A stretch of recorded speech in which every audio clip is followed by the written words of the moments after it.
Got a bit of an issue here. It's the issue is I'm too short.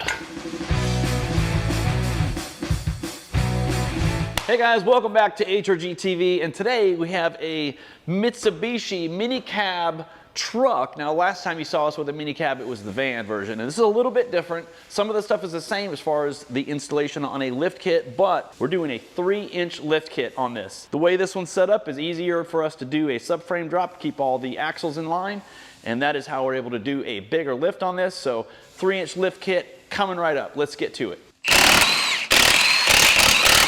Now on this one, we're gonna go ahead and start with the subframe kit. And that means that all of this stuff, wherever it attaches to the body structure, is gonna be lowered down a little bit. And what that does is it allows these axles to operate at a normal angle. So if you just lifted it without doing that, pushes this wheel down, and then this axle ends up being pointed down at the ground. It can cause binding issues and all that, but we're gonna solve that with a subframe kit designed specifically for this vehicle. Now, one thing to consider when you're dropping a subframe in this or any other vehicle is that it's important you don't wanna take all the bolts out at one time. A couple of bolts will hold the weight, and it's just a safety thing. So I always make sure that there's at least half the bolts in place at all times, if not more. So you put the longer bolts that come with the kit in place of the short bolts. And now this one I just had laying around, but it'll do. When we go to finish it up, we'll put the right ones in. But see what that does now, you're supported. So, you know, basically it allows it to drop down, but it's not gonna fall down. All right, let's put another longer one in. I see I already took one of them out. I was probably doing test fits.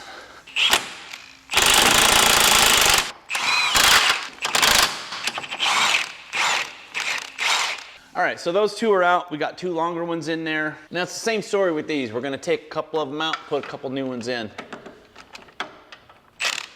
Get on there.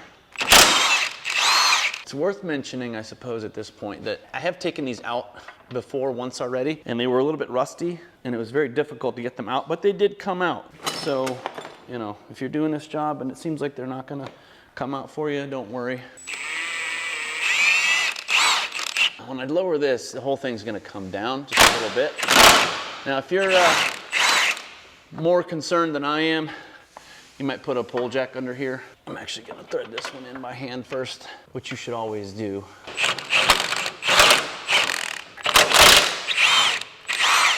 So now we've got this section both lowered. We gotta move to this. And I think normally, if you were to put this on a rack, you wouldn't want to rack it here, you would want to rack it here as far as putting your lift arms underneath it, but we can't do that because we're lowering this part. So it's a little tricky to get this on a rack. I had to put it underneath the pinch weld, which isn't ideal, but there's not really a second way. Okay, so basically right here you can see we've got another 4 bolts, and we're just gonna work our way back. And these are an M10 with a 17mm head. That's interesting.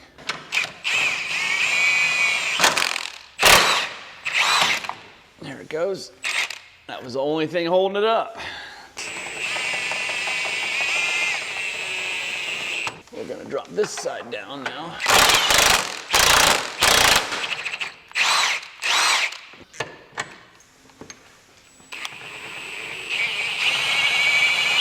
All right, now we're gonna go ahead and lower this last one. Oh, that's kind of weird. All the other ones were 17s and that one was a 14. Well, no big deal.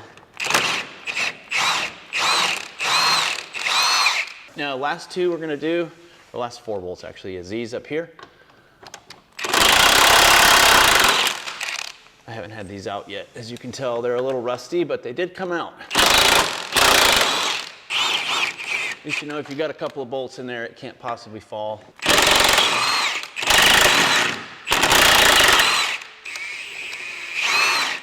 There's one more back there. One more here.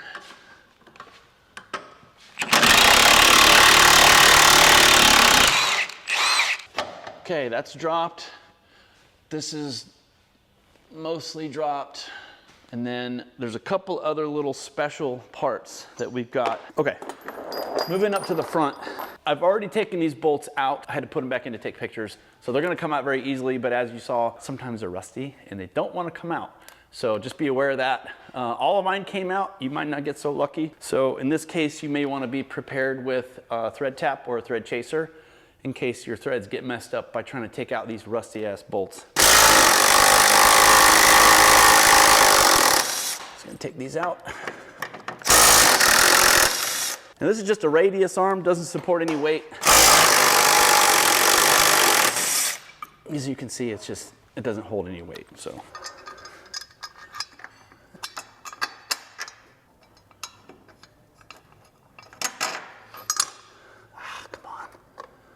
Oh my God, come on. I always recommend hand threading the bolts in first because you don't want to create extra work.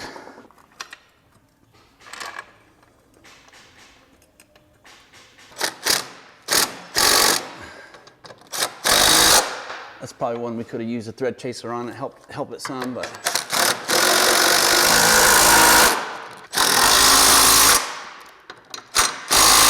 Just want to make sure these are tight all the way. That impact is pretty weak. Oh yeah, that's really tight. Oh gosh, I can't even move those. Okay, good enough. Same thing on the other side.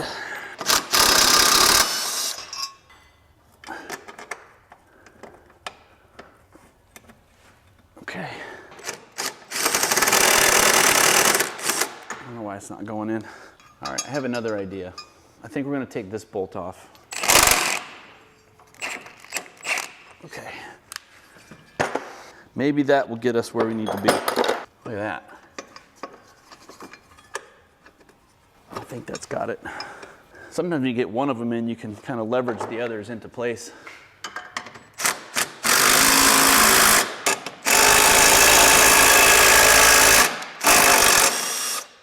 Nope. It's not working, dude. What are we doing wrong here? Visually, it looks like it's going in, but it's not. I'm gonna have to get a thread tap. All right, what I think is happening is that there's rust in the threads. So we're gonna take a thread tap, and you may also have to do this.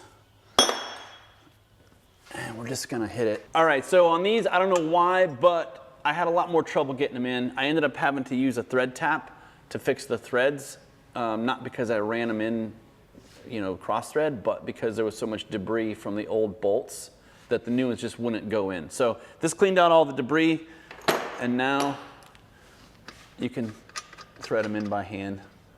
So you can see it's like, it was just a matter of getting those threads cleaned out.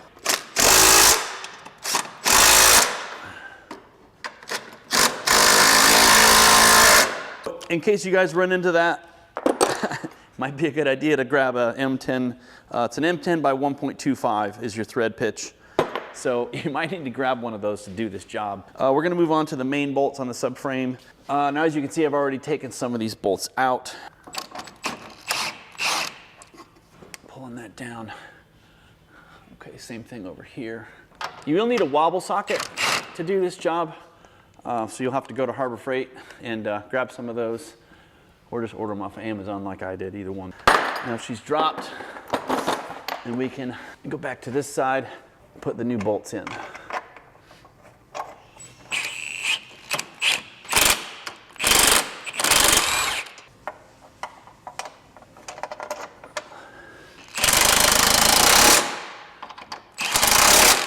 Same thing over here.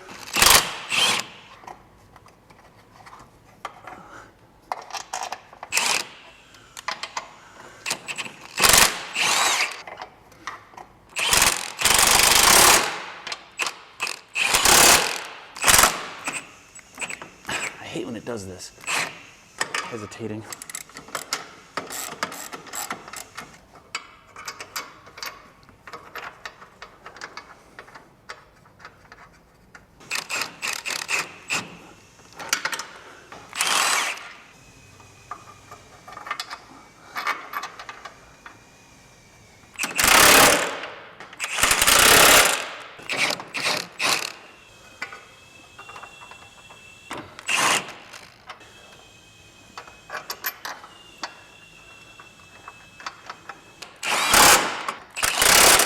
the last bit is this, this cradle here, which supports the engine. You can see the engine mounts right here. So this part actually, you have to be very careful with because most of the weight of the engine is on this. So I think I'm actually gonna bring in the pole jack here to kind of support the weight.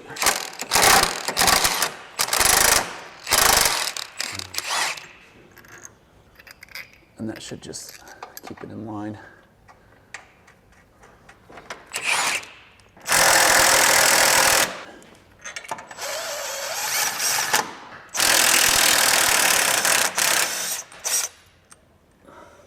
This is a pre-production part right here. The production part is going to look very similar to that, but it is going to function for the purpose of showing you how to install it.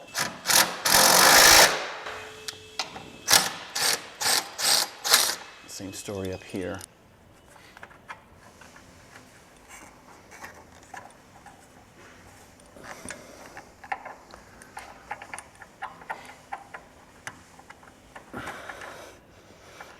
Oh! Whoa!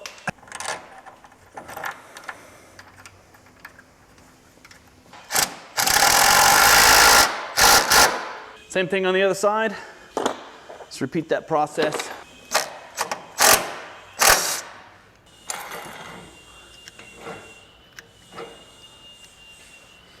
Why is that not, that bolt's not long enough? Jeez. All right, yeah, this is the wrong bolt. Hold on while I get the correct bolt.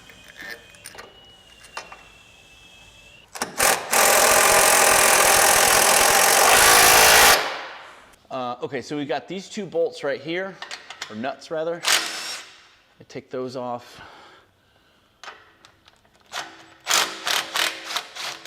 And then there's two more up here. I might have to actually lower this down because I'm kind of short. Right there. Okay, not too bad.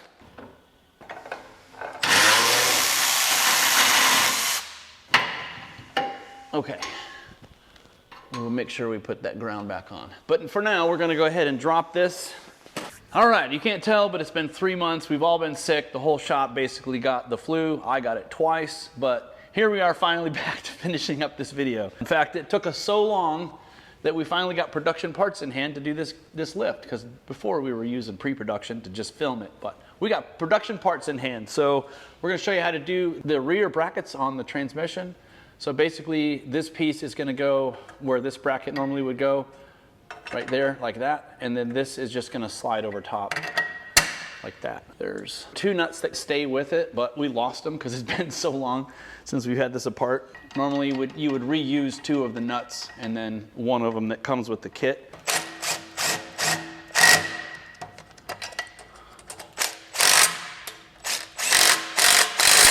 And then this one here basically is gonna fit up here. Hold on a second. Okay, so what you want to do is attach this to the bracket before you get it up there. It might be a little easier, I don't know. We're gonna put this in like that and then slide it through just like that. And then don't forget your ground wire, obviously. So these are gonna go here. Actually, just realized it's probably easier to go ahead and put this bolt in before you tighten those bottom two. Again, I managed to lose the hardware. Actually, if I looked hard enough, I could probably find it, but. Oh. Well, that bolt's a little short. I mean, typically you'd want it to stick through a little ways, but I think it'll work. In this instance, obviously you would reuse the factory bolt and then just tighten these two bottom ones up. And as always, we'll definitely put a wrench on all of these bolts before we call it finished. We're just gonna move on to the back. Doesn't have quite enough power. There it goes.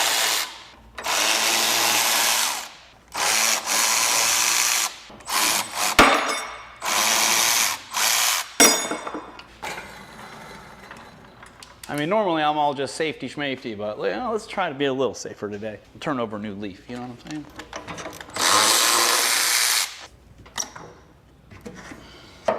Now we can drop drop this down. These are our lift blocks, and you can see these are not square. That's intentional. It's to maintain the pinion angle. The bigger side, the taller side, is gonna go toward the back. They're shaped like a wedge. It's about a 2-degree angle. It's enough that it does something. You just slip the block in place and then just put it back together. There it goes. And these are your new U-bolts. A little bit longer than the stock ones. Don't forget to attach your bump stop. That's gonna go just like this. It's a tight fit. Just go ahead and snug it up a little bit.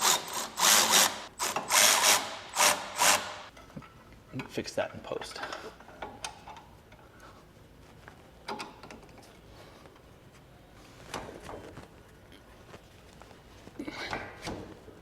Okay.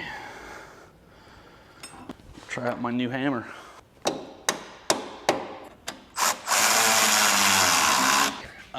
Got a bit of an issue here. It's the issue is I'm too short. Drop it down so I can see what I'm doing. Just trying to be like, hey, you don't need to take the wheel off to do this job, but looks like you do.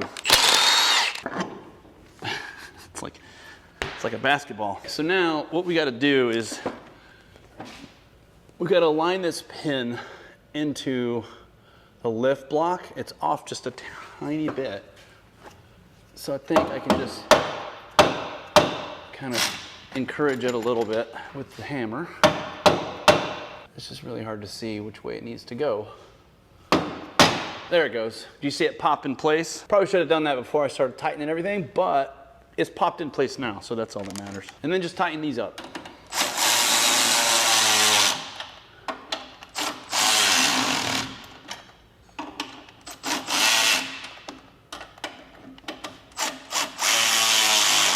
That's pretty good.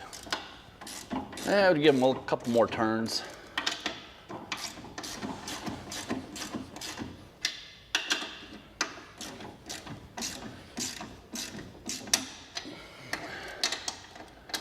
Still standing on my tiptoes.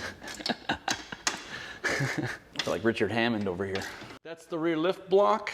All right, for the shock extension, we just take the sleeve, slide it into your shock end like this, and then you're going to attach the extension right to the shock.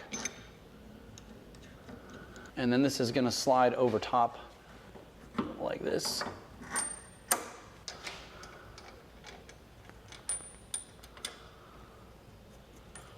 And we're just going to tighten everything up. Let's make sure that's tight.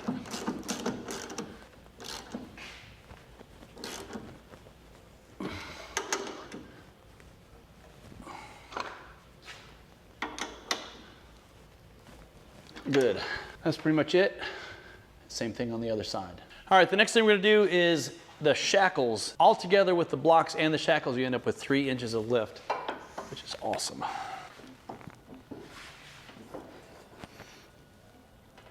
Ooh, man, it's a knuckle buster.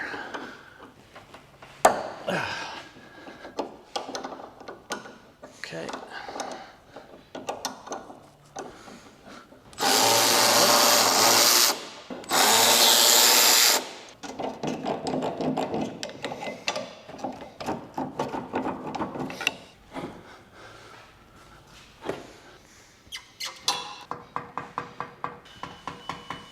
It wants to come out, but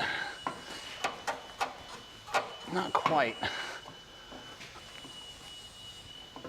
Sort of a questionable design, I think, with this trying to come out and the gas tank is right there. Yeah, got it. The new part comes with these bolt sleeves right here. And these go inside the rubber bushings up here, so we're just gonna slide this through. Precision fit right in here. Just like that. Now, just go ahead and drop this down. Just got through showing how to put this on. Now we got to take it back off. Should let it drop a little more. Yeah, okay. So this is gonna slide over top of the rubber bushing and just center it up with that little insert. Gotta be exact. There it goes.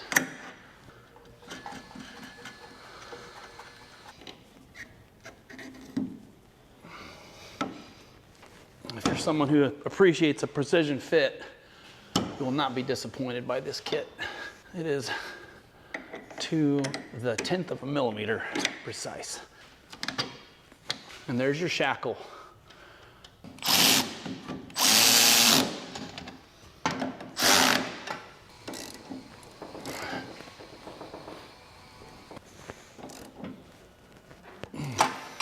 So I'm gonna bring this back up where it was.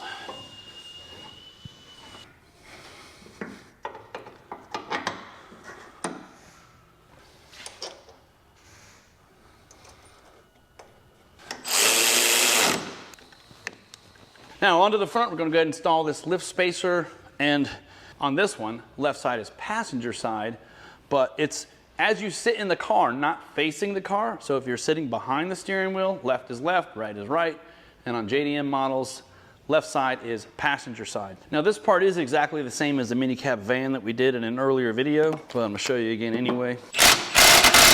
Use your old thumb wrench on this bolt head like that. Works pretty good. Teeny little bolt for a teeny little truck.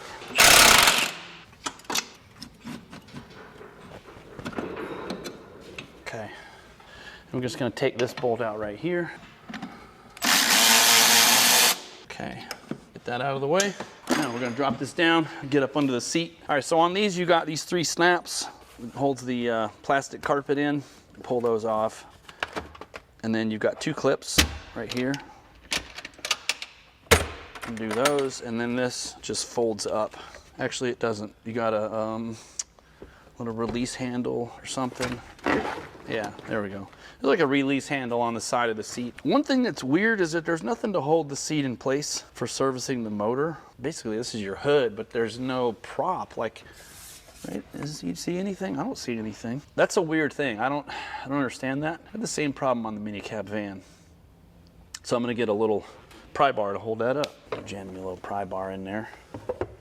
There we go. And all you gotta do is take these 3 nuts off. Used to be I couldn't get through a video without saying these nuts. So I have to rephrase it a little bit. All right, and that's pretty much it. This is out, super easy. All right, now we're gonna move on to attaching the spacer to the strut. The issue with the minicab is that you've got 3 different ways to bolt the spacer to the strut. And of course this spins. So it doesn't really matter which way you bolt it on to the strut, but it matters which way it goes into the truck. And I'll show you that in just a second. Yeah, the minicab's the only one that has all 3 holes equal distant apart. So it's, you got like a 33% chance of getting it right if you guess. Obviously, you know this turns and it's hard to get leverage on these nuts. We're gonna go ahead and put this wrench right here. I'll show you. Just wedge it in on the studs, and that way you can tighten these without it just rotating. You can get enough torque on them.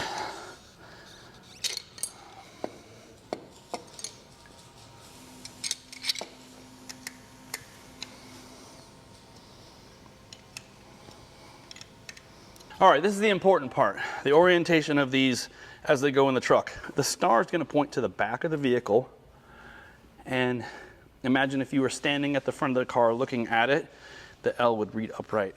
So it has to mount like this. If you mount it any other way, your camera caster is going to be really screwed up. So just pay attention to that.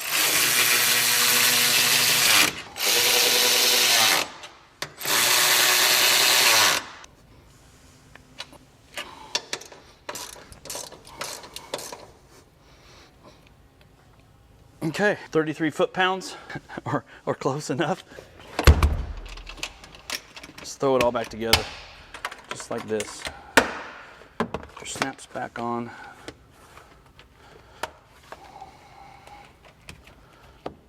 Okay, here we go, finishing this up. It's basically just the reversal of the removal. We're going to position this in the strut like so. It's a little tricky to get that lined up. Not too bad though. Okay, yeah, just push in on it. That's easy. And then just put these nuts back on. Use your finger wrench on the other side. And just bolt the brake line back in place.